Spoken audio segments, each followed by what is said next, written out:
Katama TV entambula z'ennyonyi zakyuseemu naye nga tujja kubeera nga tweyongera obbabuulira Ministry of Foreign Affairs ne Embassy by'eneeba esazeewo ku ntambula z'ennyonyi empya. Tugenda kubeera nga twogerako ne bakadaama abaatambula olunaku lw'olwaleero tubeere nga batubuulira bintu biri bitya, baatambula batya, karantini ziri zitya. Kwegamba omuntu ogenda okubeera ng'odda e Uganda obeere ng'olina ky'omanyi ekitono ky'oyinza oku-expectinga oba ky'oyinza okusanga e Uganda bw'oba otuuseeyo. Ngenda kukuweereza bakadaama ab'enjawulo abali mu quarantine centers, abali e Namboole, abali e Mulago nga bakunyumiza ekintu bwe kiri, baatambula batya, njawulo ki eri mu oba tulabe enjawulo ki eri ku pressure gye babateekako nga tebanatambula, na njawulo ki eriwo nga batuuse e Uganda, balya batya, bitambula batya. Katutandike ne kadaamu ono atunnyonnyole ye olugendo lwe lwali lutya. Halo nnyabo, oli Kadama TV? Eno Kadama TV, amannya gange Bamusina Bukeera Aisha, mbadde kadaama okuva Oman. Banne ntwala omukisa guno okwebaza Kadama TV olw'omulimu omunene gwetukoledde. Bannange, Kadama TV etukoledde ekintu ky'amaanyi nnyo nnyo nnyo okutuggyamu. Nze nja giyita mpompogoma ffe mwe tubadde nga tulowoozebwako, tetulina kugamba nga n'abaatufuna nabo baatwefunza era nga ne bw'omugamba okudda ewaffe korona kasita yajja ate ne gujja bagira bakugamba teri nnyonyi teri ki. Naye Kadama TV etuyambye nnyo okutukola ki, okutuzibula amaaso netulagirira enkola yonna ey'okuligestalinga omuntu gy'olina okuyitamu odde ewaka. Netugezaako okuligestalinga kugamba n'engeri gye tuligestalingamu nayo ennyini n'agitulagirira nebatukolera buvidiyo obutulagirira engeri ki gye tulina okuligestalingamu. Bannange tweyanza nnyo Kadama TV nga tetulina kye tubakoledde, tetulina kye tubawadde ne bayamba omunnansi owa Uganda. Bannange tweyanza nnyo, tweyanzeege omulimu omunene ogwo. Ssebo weebale nnyo owa Kadama TV. Era nkyatwala omukisa ogw'okwongera okwebaza. Ssebo otulwaniridde nnyo, otulwaniridde. Tubadde mu maanyi nga batwetaagisa, batugamba tulina okubuukinga zi hotel.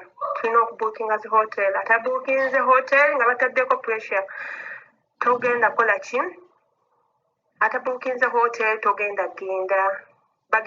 Tebwegenda kukolya tikiti.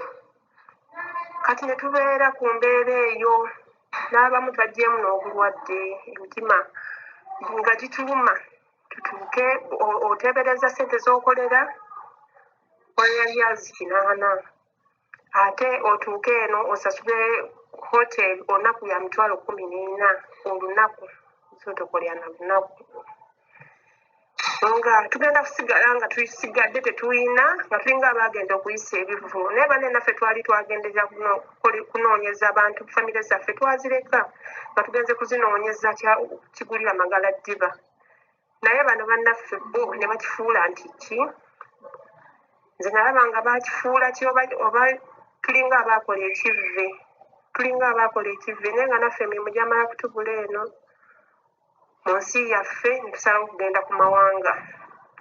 Ne bannange baalisaasidde abaana abadda, abaana bali mu bulumi, abaana bali mu mbeera mbi, abaana bakaaba, abaana bafa. Bali abantu tebalina kisa. Osanga nnyumba emu n'emu gy'osobola okugamba nti nno ono omwana abadde alina emirembe. Naye baali bayambye bambi ne bakomawo awaka, ne baali badde nga beebaka wali ku kisaawe naye nga bali waabwe. Bannange tweyanziza nnyo, tweyanzeege. Mwebale nnyo Kadama TV okutuzibula amaaso. Mwebale nnyo ssebo okutulwanirira. Amannya nsigadde mpitibwa Nabukeera Aisha. Twatuuse bulungi, baatufuddeko bwe twatuuse ku kisaawe era ne batuwa. Bwe twatuuse eno nga bwe byabadde bikaluba eri, twatuuse eno nga si bwe biri. Era twatuuse nga batubuuza abaabuukinga gavumenti muliwa ne batuwandiika ne batuleeta era tuli wano ku Mulago paramedical batuwa buli kimu bakituwa naye puresa gye babadde batutaddeko teyabadde nnungi n'akamu gye bateekako mu kuva eri naye bwe twatuuse eno tetulina buzibu bwonna bwe twasanze era batutute bulungi nnyo bwe tulina okusula tuli mu mirembe ku makya batuwa ekyokulya breakfast bagituwa mu budde ekyemisana tukifuna lunch mu time ekyeggulo tukifuna twebaka bulungi baatuwa emifaliso baatuwa bulangiti buli kimu bannange bukimu bakitugabidde bannange tweyanziza nnyo gavumenti yaffe tweyanzeege yero ssebo Wakadama TV tweyanziza nnyo ssebo tweyanzeege era bulungi waliwo vidiyo yiiyo bagisindika ono munnange kagikusindikire vidiyo endala yesebo ne banaye tweyanziza sebo neyanziza okutwala omukisa guno okugerako ku Kadama TV bwe twatuuka wano twasimbula maani emusikati nga 12 kale ennyonyi yali erina okusimbula ku ssaawa 11 ez'okumakya era twasula ku gundi ku musikati kati ate ne bakikyusa ne basindika mesegi ng'ate tulina kusimbula ssaawa 3 ez'okumakya naye twabeerawo era netugumiikiriza nesimbula ku ssaawa 3 ez'okumakya twatuuka wano Entebbe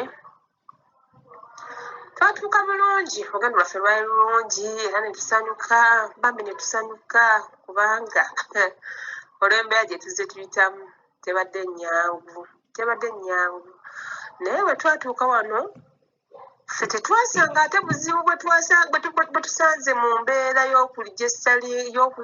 y'okufuna tikiti biki tumaze ozisasula tikiti ate tasasudde kalantiini yogere tuwulire mangu ffe tukuggyemu ebintu bibaddeewo wano bwe twatuuse wano eno twatuuka bulungi twasangawo abantu awo ku mmeeza bamaze okutukola ki bamaze okutukebera ne batukebedde batufuuyidde tugenze batuggyeko wali passports zaffe ne batugamba bajja zituddiza nga tumazeeko kalantiini tujja zisangawa ku international affair kati bwe twafulumamu netukola ki twasangawo ku mulyango emmeeza ng'ewaliwo abakyala bakutte ebitabo nga batukubuuza kugenda wa bookinga n'omugamba ku gavumenti tingira muki mweri baasi eya Uganda Airways bwe twayingira baasi zaalingawo era ne zitusomba netugenda bulungi nebateekako ne convoy twagenda tukuumibwa bukuumibwa ne batutwala ne tutuuka bulungi twatuuse bulungi era ne bwe twatuuse wano eno ku abamu babagabye Namboole abalala ne batugaba wano ku paramedical e Mulago naye tuli bulungi tetulina buzibu bwonna batukuuma bulungi tunafuna buzibu bwonna buli kimu batuwa buli kimu batuwa olaba n'omukyala nga bw'abeera batuwadde ebikozesebwa bannange puresa gye batuteekako eri eyagala n'okutulwaza twatuuse wano twasanze ebintu ng'ate birala nnyo situmanyi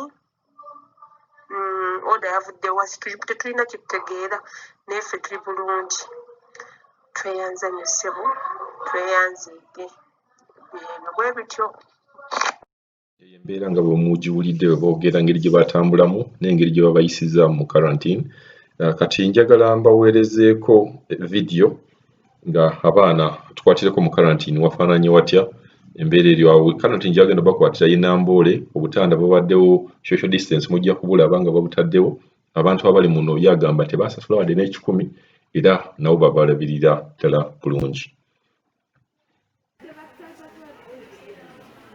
bannange embeera wano nnungi era nze neewunyiza abaana basasudde kalantiini kati basasudde lwaki ffe nga wane buli kimu tukifu.